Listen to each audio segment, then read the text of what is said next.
drawings show an image of a woman in three different variations. I choose to draw a woman to emphasize the unique characteristic they possess and honor the legacy they have in our society. Personally, a woman plays an integral role in my life, which in hand, it greatly impacts my way of living. My mother who showed me everything that I need to learn in this world and make sure that I will live with comfort and security. She was the only person since my father passed away that sacrifices and took a lot of effort to make sure that I would achieve my dreams. In the first drawing, I chose to sketch a woman using a pencil and showing the simpleness and the real beauty they possess.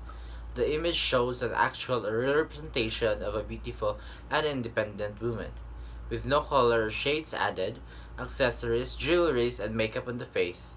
It reflects the realistic depiction of today's women. For the second drawing, which is for abstraction, I draw a polygon sketch of a face of a woman with different colors on its shape. The colors represent the unique aspect of a woman, the amazing undeniable characteristics they own, and the hardships they encountered. The darker colors represent the hardships, and the brighter shades are the battles that are won. No matter what circumstances they undergo, they are still beautiful in their own ways. Third, a drawing which is for distortion, in which the image of the woman was reorganized. It shows that a woman, even in a different circumstance, can still adapt and find their own way to survive. It denotes that one face, but represents different angles of the face. It means that women are versatile. They can do everything a man can do. In fact, they can do it better. To conclude, there are different outcomes of the effects of the variations of the three drawings. The first drawing, which is realism, shows the simpleness of a woman. Second, which is the abstraction, reflects the uniqueness and how special women are. Third, which is the distortion, denotes that women are versatile.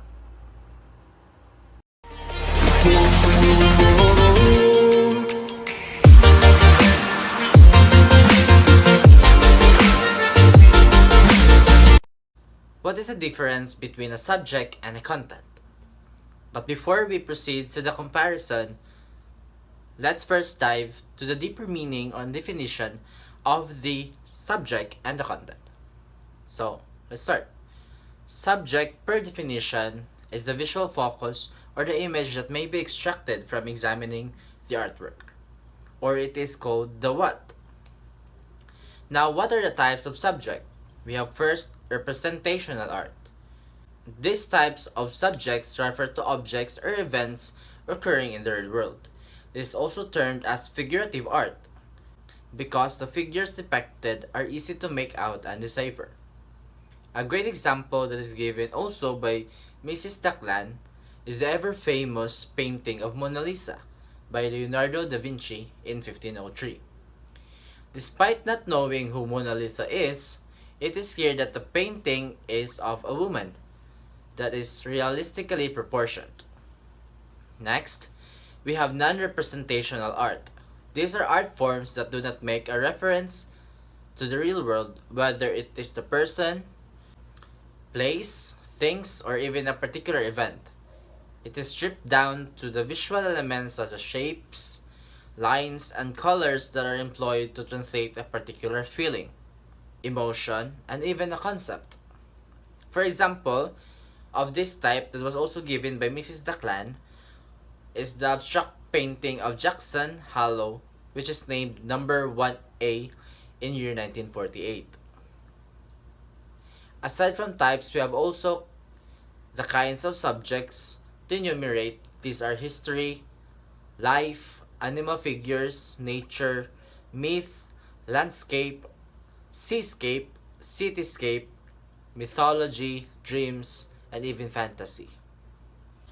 On the other hand, let's talk about the content.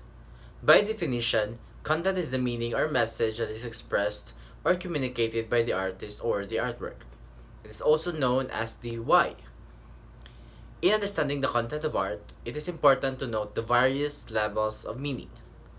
First is the factual meaning. It is the most rudimentary level of meaning, for it may be extracted from identifiable or recognizable forms in the artworks, and understanding how these elements relate to one another. Second is the conventional meaning. It pertains to the knowledge interpretation of the artwork using motifs, signs, symbols, and other ciphers as basis of its meanings. And third is subjective meaning. This meaning stems from the viewer's or audience's circumstances that come into play when engaging with art. What we know, what we learned, what we experienced, and what values we stand for.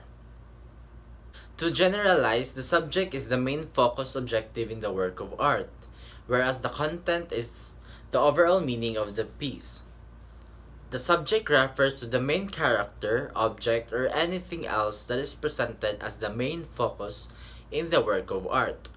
The subject can appear in the center of the piece or in any other part of it, but is always the most recognizable thing in the entire work of art, regardless of its size. While content is referred to as the general meaning or intention of the piece, it is the way to manifest the message that the artist wants to stay with his work. Content is the message given by the piece of art. It involves the subject, the techniques used to make the piece, the colors used, and anything that was used by the artist to make a statement and give a message.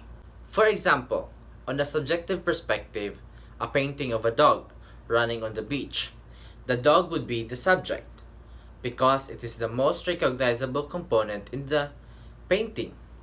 But on a content perspective, the content could be the dog's hair moving in the air, its tongue coming out, the white sand, a warm light from the sun, etc. etc.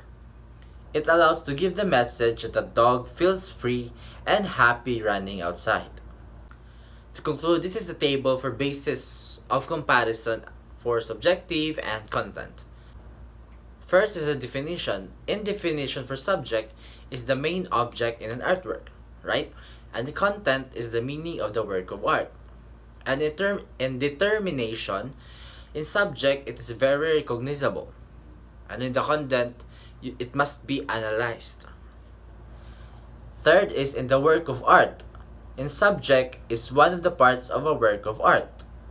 And in the content, it involves and unifies all parts of the artwork.